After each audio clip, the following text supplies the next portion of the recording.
Hi, my name is Nishith Acharya. I'm Executive Director of the Deshpande Foundation. We are a family foundation based in the Boston area.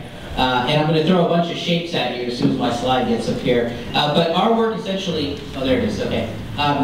So we focus on building innovation ecosystems, and this is something we call the sandbox. And I don't have a slide for it, but the idea is the sandbox has 4 walls, and children play in a sandbox and they build sandcastles together and they learn to play together. The idea of the sandbox is that you work in a specific region, you focus on innovation, entrepreneurship, and scalable ideas, and then everything you fund within that sandbox fits within those 4 walls.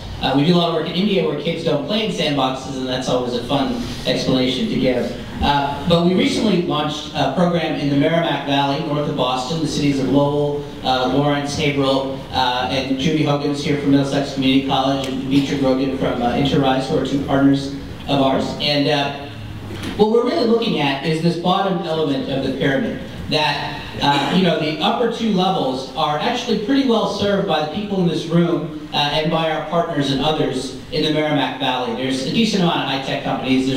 Each of the colleges has centers for entrepreneurship.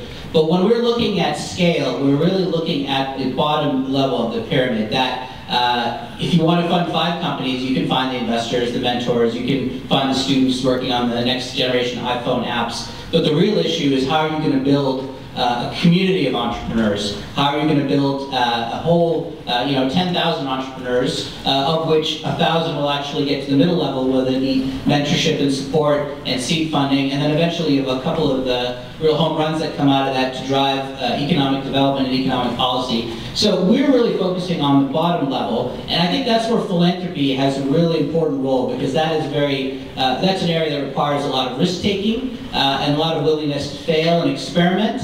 And it requires working with a lot of partners on the nonprofit side that actually have access to the potential leaders. And so what we're doing is there's 4 colleges in the area north of Boston that we're funding. In addition, there's 7 or 8 nonprofits, and there's a bunch of trade associations. And we're basically saying, how do you identify leaders and potential entrepreneurs and really support through our philanthropy, getting everybody in the community to identify the innovation they want to work on, roll up their sleeves and do something, and then as you build that community, sort of build the upper levels of the pyramid, where you're then supporting them with more mentorship, more support, more activity. Because we believe that if you're trying to pick winners at the higher levels, most of the time you're going to fail. But if you allow for lots of activity and let the natural process of the market and entrepreneurship pick the winners, you'll have a lot more entrepreneurship and a lot more activity. And at the very least, the people who try and fail have had a great educational experience out of it and then can leverage their university's resources and other opportunities within the community.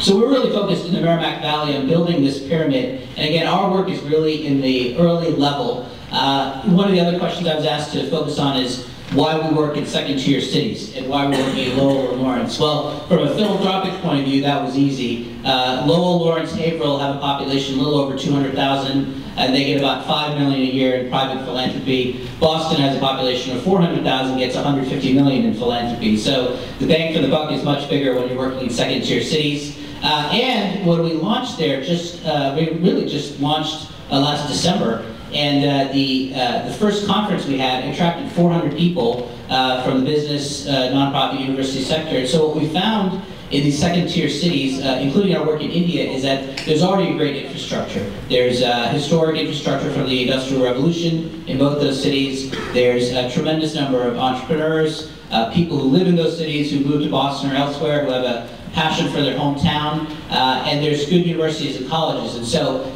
connecting that and using our philanthropic dollars to improve their programming, for them to reach members of their community to become entrepreneurial, that's a lot more, you can do it a lot easier than you can in Boston, which already has everything sort of in a lot of ways. And so we're really focused on the pyramid, and I think as philanthropy, what we'd like to see is more people thinking about this bottom level where you really have lots of support for ideas and entrepreneurs, but very little money and very little filters so that people can really have the freedom to work on what they want to work on. And it's a big experiment that's worked well in India. We're hoping it works just as well here in the US.